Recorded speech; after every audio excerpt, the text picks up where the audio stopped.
C'est le moment d'ouvrir notre page consacrée à l'actualité sportive en compagnie de Lise-Laure Etia. Bonsoir Lise-Laure. Bonsoir Namouri. Alors Lise-Laure, ce soir vous avez une invitée, Djene Abdelila, franco-algérienne. Bonsoir et merci d'être avec nous. Bonsoir, merci de me recevoir. Alors vous êtes une sportive engagée, championne du monde de grappling, c'est bien comme ça qu'on le dit. Titre remporté en 2015, vous étiez pratiquante de MMA auparavant, vous êtes professeure de sport et c'est ce qui vous a poussé vers les sports de combat. Pourquoi ce choix ? Je crois que c'est un petit peu un choix politique de ma part, parce que j'ai toujours voulu aller défier un petit peu tout ce que je pouvais pas faire, et tout ce que je pouvais pas faire, c'était en rapport avec la force masculine. Donc je me suis dit, à un moment donné, il faut aller s'y confronter. J'ai commencé ça très jeune, et puis j'ai terminé avec le MMA et le grappling en 2013. J'avais 33 ans et je me suis lancée dedans en me disant, c'est maintenant ou jamais. Alors justement, est-ce que vos parents étaient d'accord pour pratiquer ces sports de combat? Alors, comme j'ai dit, j'ai commencé à 33 ans, donc ils ne pouvaient plus être d'accord ou pas d'accord. Mais par contre, quand j'étais jeune et que je voulais faire des sports de combat, mon père était un petit peu réticent. Mais en même temps, c'est lui qui m'a poussé à tout ça, parce que je passais ma vie à regarder des films avec des combats, de la lutte sénégalaise, de la boxe, de la lutte sumo, donc c'est un petit peu de sa faute. Alors il y a 2 ans, si je ne me trompe pas, vous avez créé une académie. Quel est son objectif ? Alors la Djene Academy, il y a 2 parties différentes. Il y a une partie un peu associative et puis il y a la partie aussi où j'ai mon centre de formation au sein de la Djene Academy qui s'appelle Adura Formation. Et l'objectif, c'est de révéler le plein potentiel des femmes. Je pars de tout ce qui fait la faiblesse des femmes, l'incapacité de se défendre, l'incapacité de combattre, au sens propre comme au sens figuré, mais aussi les faiblesses autour du cycle hormonal et des règles des femmes. Et en fait, je montre que les femmes ont un super pouvoir. Le premier, c'est leur cycle hormonal. Quand on prend en compte le cycle hormonal, on l'a vu chez les footballeuses qui ont été les premières à le faire, quand on prend en compte le cycle hormonal dans la performance, on augmente de plus de 30% la productivité en entreprise, mais aussi de plus de 30% la performance physique des femmes. Et puis quand on apprend aux femmes à utiliser son corps et à gagner en confiance en soi à travers l'apprentissage de nouvelles techniques dans le sport, on leur permet aussi de s'émanciper, déjà physiquement, et puis de pouvoir faire face à des situations de violence conjugale, par exemple. Alors, vous vous êtes engagé dans la lutte contre l'endométriose. Exactement. C'est cette maladie qui se caractérise par le développement des tissus hors de l'utérus. Pourquoi cet engagement dans la lutte contre l'endométriose à travers une association ? Alors déjà parce que j'ai moi-même de l'endométriose. Et parce que j'ai grandi, je viens de parents issus de l'immigration algérienne avec énormément de tabous autour du cycle menstruel et ces choses-là. Et du coup, je n'ai pas eu d'accompagnement par rapport à mon endométriose. Et j'ai eu un médecin qui m'a mis sous ménopause artificielle sans que je le sache, de mes 17 ans à mes pratiquement 38 ans.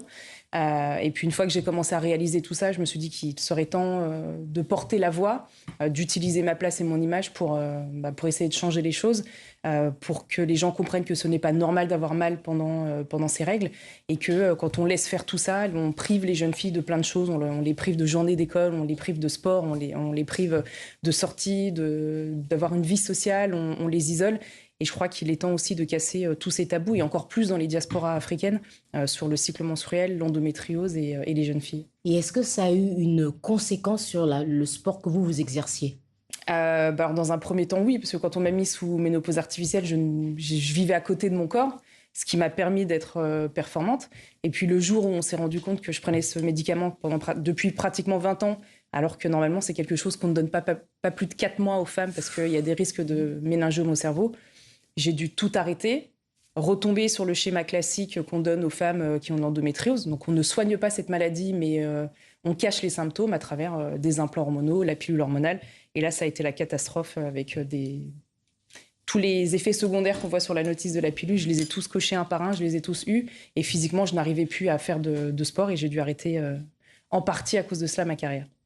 Alors Djene Abdelila, j'aimerais revenir un peu sur ce que vous faites à travers votre académie. Vous apprenez donc aux femmes à se défendre, à ne plus subir. Quels sont les profils qui viennent vous voir dans cette académie ? En fait, il n'y a pas de profil. C'est ce qu'il faut comprendre, c'est que là, par exemple, cette année, j'ai donné des cours aussi bien dans un centre culturel d'une mosquée à Saint-Ouen que dans un grand club de sport, le Racing Club de France, dans le 7e arrondissement de Paris. dans des collèges, dans des lycées, en fait, il n'y a pas de profil. Et je me suis rendu compte également quand je suis allée à l'extérieur de la France pour dispenser aussi ma méthode, que ce soit au Kazakhstan ou en Inde, j'ai rencontré aussi tout type de profil, en fait. Et quel que soit l'endroit dans le monde, en fait, c'est toutes les femmes. Et c'est pas un profil particulier. Qu'est-ce qu'elles vous disent justement quand elles viennent vous voir à travers les cours que vous donnez? Déjà, dans un premier temps, elles sont toutes un petit peu dans le déni et elles pensent que les violences faites aux femmes, ça se passe dans la rue, que les viols, c'est forcément par un inconnu qui arrive par derrière dans une ruelle ou quand on va courir en forêt. Et quand je leur pose la simple question, vous faites agresser dans la rue par un inconnu? La réponse est non. Est-ce que vous connaissez quelqu'un qui s'est déjà fait agresser à la maison, chez soi, par un membre de sa famille? Et là, c'est toujours oui. Donc, on commence déjà par débunker tout ça. Et puis après, elle termine en me disant, en fait, on nous a toujours fait croire que le self-défense, pour apprendre à se défendre, il fallait être dans la violence et dans les coups. Et en fait, tu nous montres que c'est une question d'intelligence et qu'en fait, c'est accessible à toutes les femmes. Alors, avant de parler de self-défense, vous avez fait du grappling. Moi, je voudrais comprendre c'est quoi pour les néophytes et pourquoi ce choix? Alors, à la base, le grappling n'était pas un choix, c'était par dépit. Parce que moi, j'ai commencé directement par le MMA. Et en fait, on n'arrivait pas à me trouver de compétition dans le MMA. Alors ça, c'est une réalité aussi que les gens ne veulent pas entendre. C'est que moi, je faisais 70 kilos. Cette catégorie de poids n'existait pas en MMA. Donc, il a fallu l'inventer. Elle a été inventée très tard par une seule organisation, qui est l'organisation où combat actuellement Francis Ngannou, le PFL. Voilà. Mais à l'UFC, il n'y a toujours pas de catégorie 70 kilos. La catégorie 66, elle a dû arriver tardivement entre 2014 et 2016. Et du coup, comme on n'arrivait pas à me trouver de compétition, et c'est pour ça que ma carrière professionnelle a aussi eu du mal à décoller, parce qu'il y a une réalité aussi sexiste derrière. On n'aime pas voir des femmes avec une forte corpulence faire du sport à la télé, ça il faut se le dire. Donc du coup, mon coach m'a dit, en attendant, on va se lancer dans le grappling. Donc le grappling, c'est comme le jiu-jitsu brésilien, c'est un sport de préhension, de projection et de soumission. Et du coup, de fil en aiguille, j'ai commencé au bout de 6 mois de pratique sur le plus gros tournoi européen qui s'appelle le NAGA. C'est une grosse écurie américaine qui vient. Et j'ai remporté. Et de là, ça a continué. Championnat de France, qualifié au championnat d'Europe, championnat du monde, victoire au championnat du monde. Et voilà. Enfin, pour conclure, Djenab Delila, on voit que vous avez plusieurs casquettes. Quels sont vos projets d'ici la fin de l'année?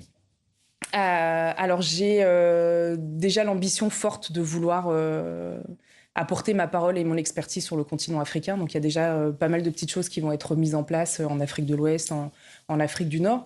Je vais aussi lancer, donc on a commencé à tourner des épisodes, un podcast qui va sortir courant septembre. J'ai aussi commencé à réaliser des petites vidéos YouTube pour mettre en avant des femmes spécialistes dans les arts martiaux. Donc ça va être avec ces gants, moi j'aimerais qu'on voit quand même les gants qu'on vous avez apportés. Je sais pas si ça c'est les miens. C'est pour Namouri, c'est pour Namouri les gants. Non, voilà, voici, on peut voir les gants avec lesquels vous donnez ces cours. Exactement, mais ça c'est les miens perso. Et le 28 novembre, avec mon équipe, on est en train de travailler sur l'organisation du plus gros séminaire de self-défense pour les femmes qui va avoir lieu dans Paris. Donc, on est en train de rechercher un endroit exceptionnel pour recevoir plus d'une centaine de femmes.